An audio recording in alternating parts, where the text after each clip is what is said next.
Está formado por 5 islas principales: Mallorca, Menorca, Ibiza, Formentera y Cabrera. Pero hay muchas más que componen un mundo insular poco conocido en general e ignorado en muchos casos. Es un mundo rico en contrastes y que compone un microcosmos en cada una de las islas con gran variedad de paisajes. Conillera, Dragonera, Pantaleu, Colomé, Purrasa, vinculadas a Mallorca por su proximidad: Badrá, Tagomago, Espardell, Espalmador, vecinas de las Pitiusas capitaneadas por Ibiza, y la del Aire, Adancolom, islas menorquinas.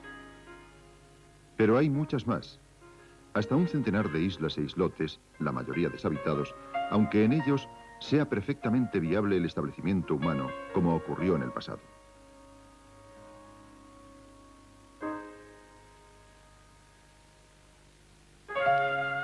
Rubén Darío ha dejado escrito en uno de sus poemas que aquí, a un tiempo, danzaron ante el mar las musas.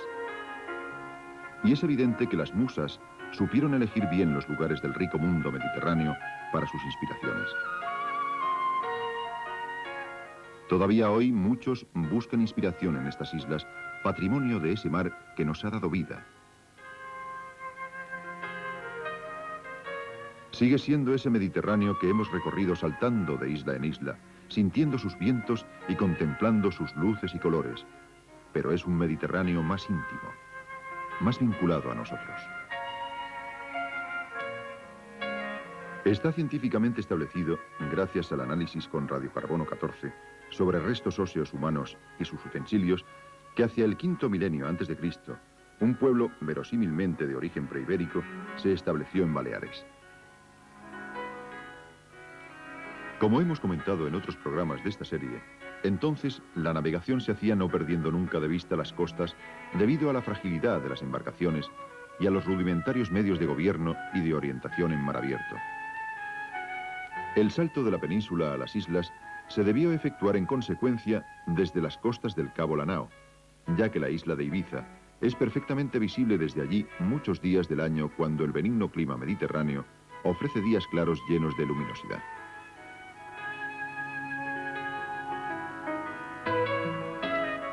Una vez dado este paso, el salto de isla en isla ya fue mucho más fácil. La colonización pudo, pues, haberse hecho sin perder nunca de vista las costas. En el curso de los primeros 5000 años, hasta llegar a la era de Cristo, sucesivas invasiones de nuevas gentes y culturas se establecieron en las Baleares, fundiéndose entre sí. Uno de estos pueblos fue el que a finales del segundo milenio antes de Cristo dio origen a la cultura megalítica emparentada con los majestuosos templos de piedra de Malta, con los Nuraghi de Cerdeña y de los Torri de Córcega. Eran los pueblos del mar, cuya importante herencia en Baleares ya apuntamos en el anterior programa dedicado a Mallorca, y que hemos seguido a lo largo de esta serie por las islas mediterráneas. Fue en Menorca donde esta cultura dejó su más importante legado, dando origen a una esplendorosa arquitectura megalítica. Una riqueza histórica que el pueblo menorquín ha sabido preservar y del que está orgulloso cuando lo muestra al visitante.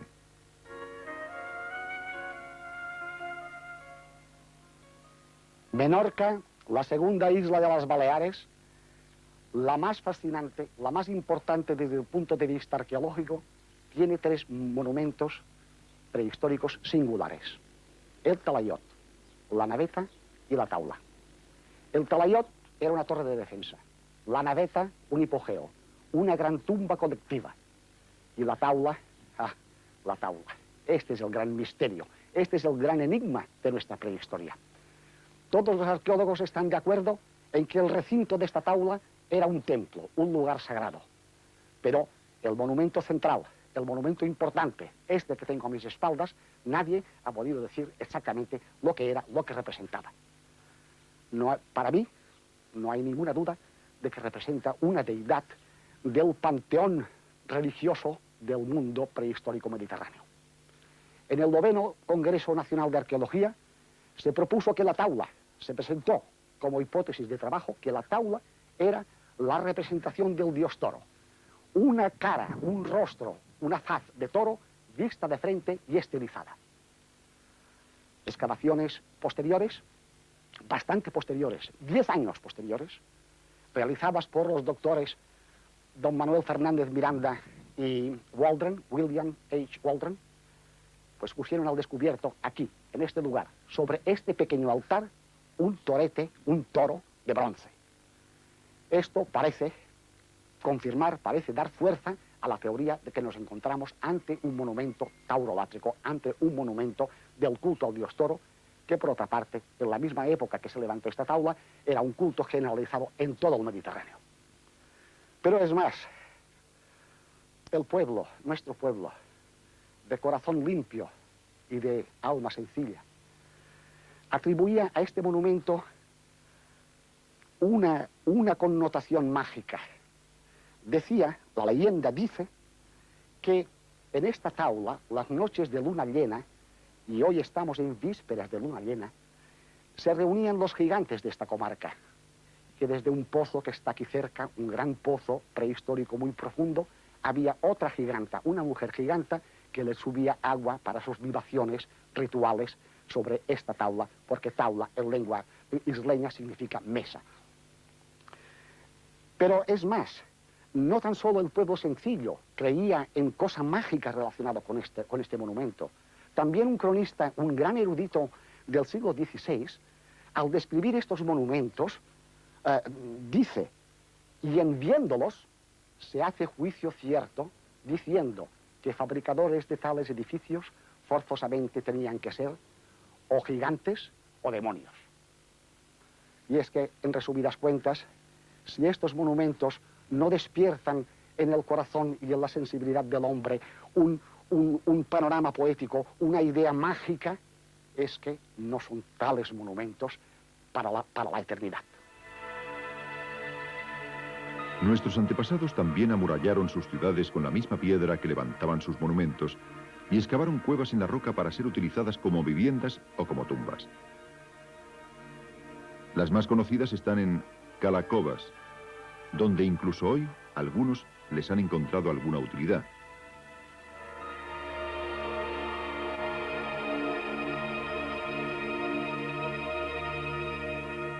Este conjunto de cuevas artificiales prehistóricas es el más importante del Mediterráneo occidental, con más de 100 cuevas construidas en las paredes de roca.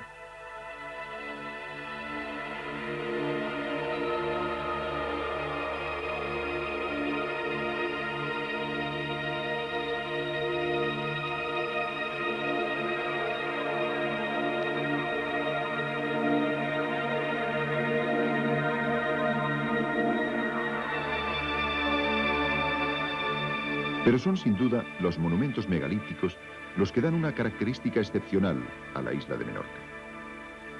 Existen más de 1000 esparcidos por toda la isla. De todos estos monumentos, el que no tiene parangón con los otros, que el mundo antiguo mediterráneo esparció por las islas, es la Taula.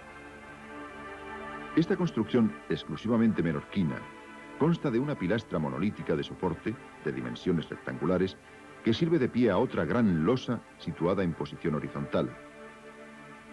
La gran piedra de soporte puede alcanzar los 4 metros de altura, aunque normalmente oscilan entre los 2 y 3 metros. La piedra horizontal puede tener 4 metros de largo por 1,20 de ancho. El significado o utilidad concreto de la taula es un misterio. Al estar normalmente rodeadas por un recinto circular o en forma de herradura, se ha supuesto que podría constituir la pilastra central de sustentación de un techo de madera que ha desaparecido con el paso de los siglos. Sin embargo, parece más verosímil la razón religiosa para explicar su construcción.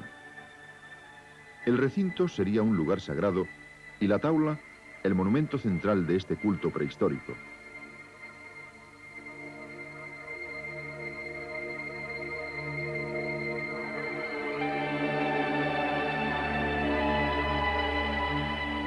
En las pocas excavaciones que se han realizado, se han encontrado restos de osamentas animales. Esto parece avalar las teorías que sustentan el carácter sagrado de estas construcciones, que podían ser lugar de sacrificios, un templo en el que nuestros antepasados elevaban sus oraciones, daban gracias y pedían mercedes a los dioses. Otros monumentos nos hablan del culto a los muertos. Son las navetas, cuyo ejemplo más conocido es la dels Tudons, colosal hipogeo de sillares de piedra cuidadosamente trabajados que nos recuerdan las tumbas de los gigantes de Cerdeña. El nombre de naveta es un diminutivo de nave, ya que la construcción puede recordar un bajel. La función que le otorgaron sus creadores era la de ser panteones de familias ilustres, pero se ha demostrado que también sirvieron en algunos casos como hábitats.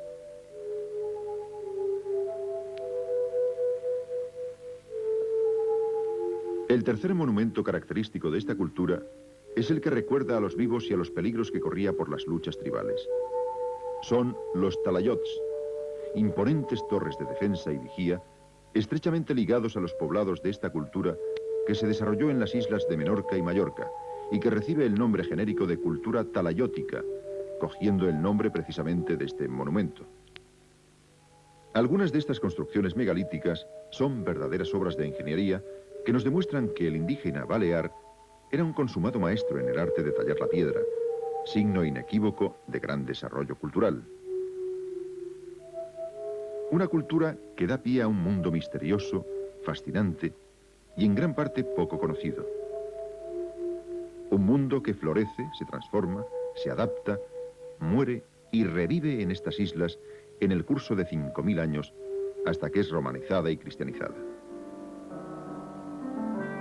Así entra a formar parte de la cultura clásica, impulsada desde 5 siglos antes por los famosos honderos baleares a su vuelta a las islas tras intervenir con los cartagineses primero y con los romanos después en las más famosas batallas de la antigüedad.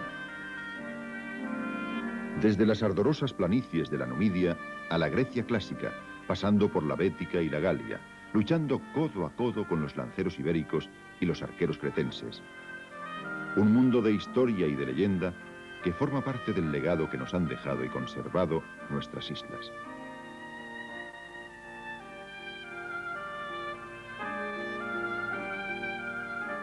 La cristianización llegó a las Baleares desde el norte de África, y en el que la ciudad de Hipona era el foco principal de expansión de la religión de Cristo, con el obispo San Agustín a la cabeza. Hace solo unos 30 años que se descubrió en las arenas de la playa menorquina de Son Bou una de las primeras basílicas paleocristianas que se erigieron en la isla hacia el siglo V o VI. Posee una pila bautismal monolítica, cuatrilobulada, de dura piedra calcárea del país. Fue precisamente esta pila bautismal, que emergía de la arena de la playa, la que dio la pista de la existencia de este antiguo templo cristiano, del que no se tenía recuerdo alguno, ni documental, ni por tradición oral.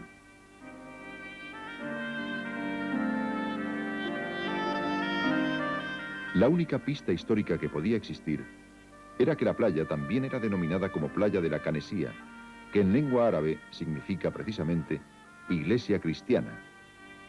De esta forma, la toponimia ayudó a los historiadores.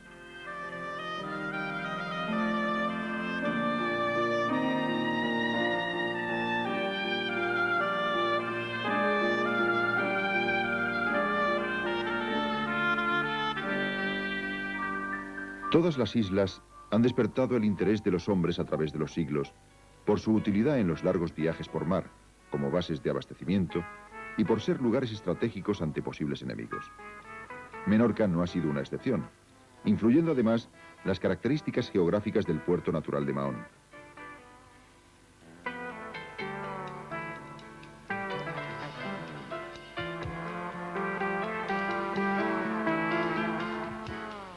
Una ría de 8 kilómetros estrecha y bien protegida de los avatares climatológicos. En ella, a ambos lados, son visibles las construcciones que a lo largo de los siglos han ido dejando los diferentes dominadores de la isla. En épocas más recientes, la isla fue posesión de franceses e ingleses alternativamente. Solo en 1782 volvió a estar bajo bandera española.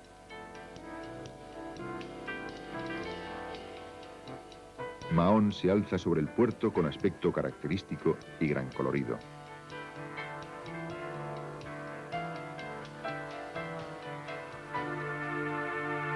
En Ciudadela, en la parte opuesta de la isla, se respira todavía en sus plazas y calles el señorío que siempre tuvo esta ciudad fortificada sobre las aguas del mar.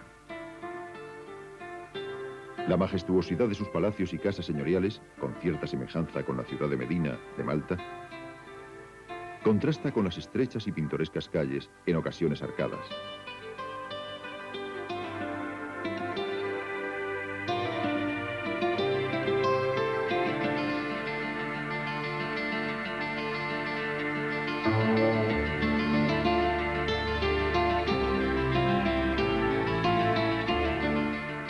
La Torre de San Nicolás es una de las huellas arquitectónicas más importantes de aquellas épocas, en la que la amenaza de los piratas berberiscos era continua.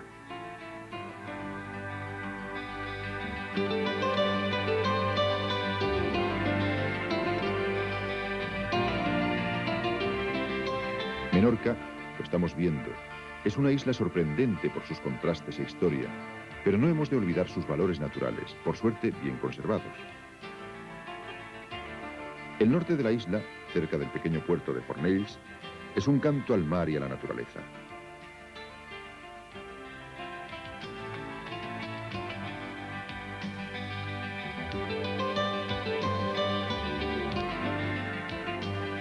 Es la costa de Tramuntana, de difícil acceso por mar, por lo abrupto de sus acantilados y las dificultades que los fuertes vientos habituales de la zona plantean para la navegación costera. Pero hasta aquí también llegó la civilización posterior a la Edad Media. Fornells tiene su origen en una fortificación de la que quedan vestigios, erigida en el siglo XVII, impulsada por Felipe IV de Castilla.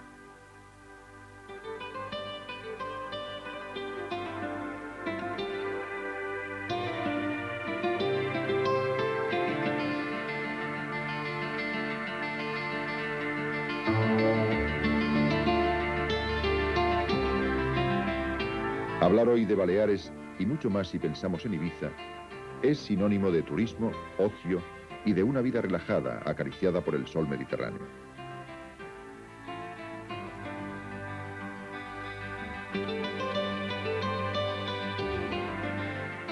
Pero como estamos viendo, en estas islas también existe un legado histórico que no merece ser olvidado. Por otro lado, sus gentes no viven solo de la industria turística. El mar mantiene un difícil equilibrio ecológico, pero sigue siendo una fuente de riqueza. La pesca, una actividad que nació con el mismo hombre desde un principio para su subsistencia, y que ha significado la forma de vivir de muchas familias en todas estas islas. La silueta de la ciudad de Ibiza se recorta al fondo del puerto de pescadores. La ciudad fue fundada 2 siglos más tarde que Cartago. El impacto cultural y social cartaginés fue muy profundo y amplio, y marcó la evolución de esta región del Mediterráneo. Luego se sucederían vándalos, bizantinos, moros, romanos, hasta que llegó la conquista catalano-aragonesa. Así, aunque hoy Ibiza sea sinónimo de ocio y frivolidad, sus tierras y sus aguas encierran muchos siglos de legado histórico, en el que la piratería ocupa un lugar destacado.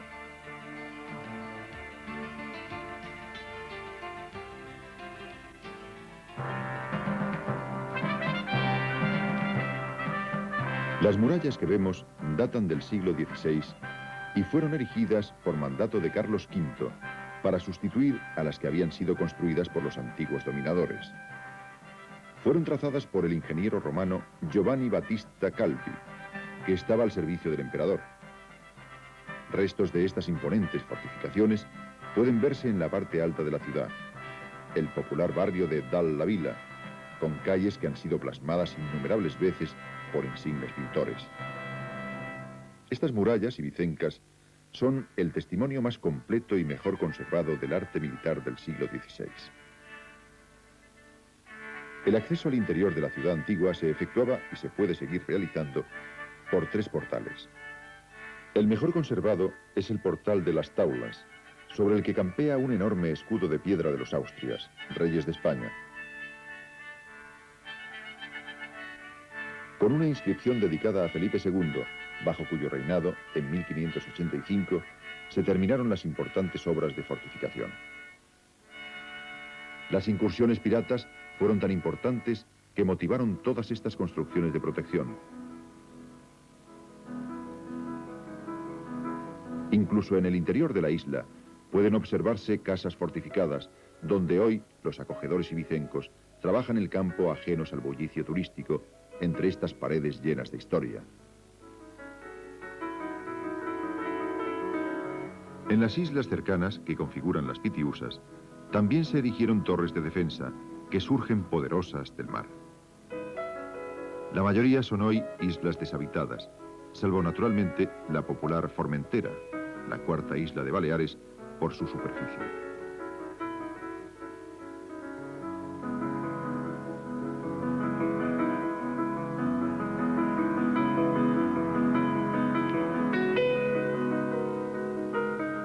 Esta isla no poseía habitantes en la Edad Media. Huyeron todos debido a las incursiones de los piratas berberiscos. Fue colonizada de nuevo en el siglo XVII.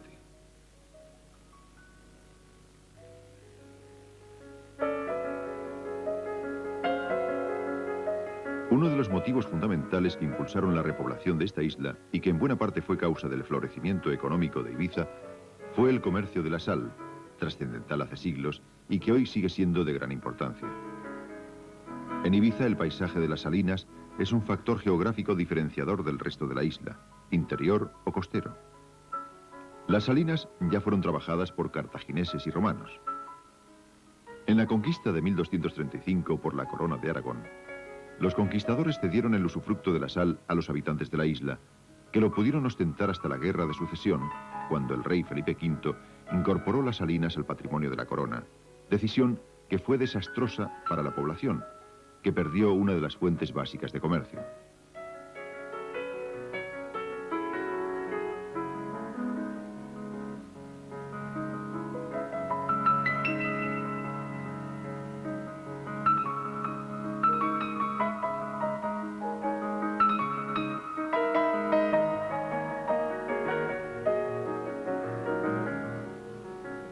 Hoy las islas viven muy al margen de todas aquellas vicisitudes históricas, pero han sabido conservar este importante legado, además de atraer a miles y miles de visitantes a lo largo del año.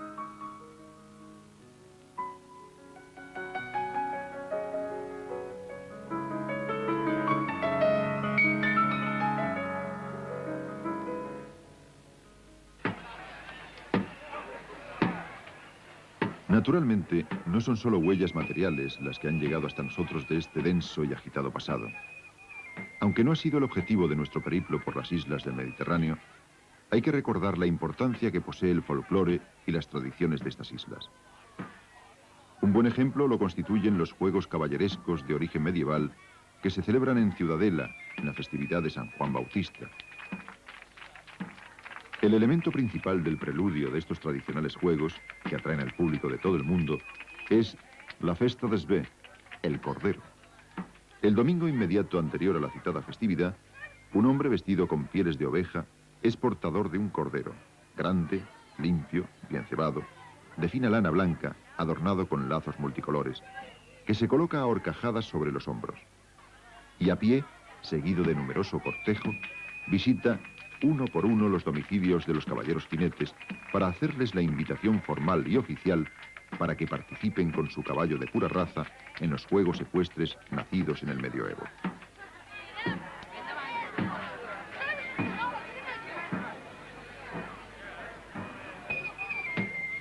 Es quizá uno de los acontecimientos de mayor colorido y animación que se pueden dar en las islas del Mediterráneo.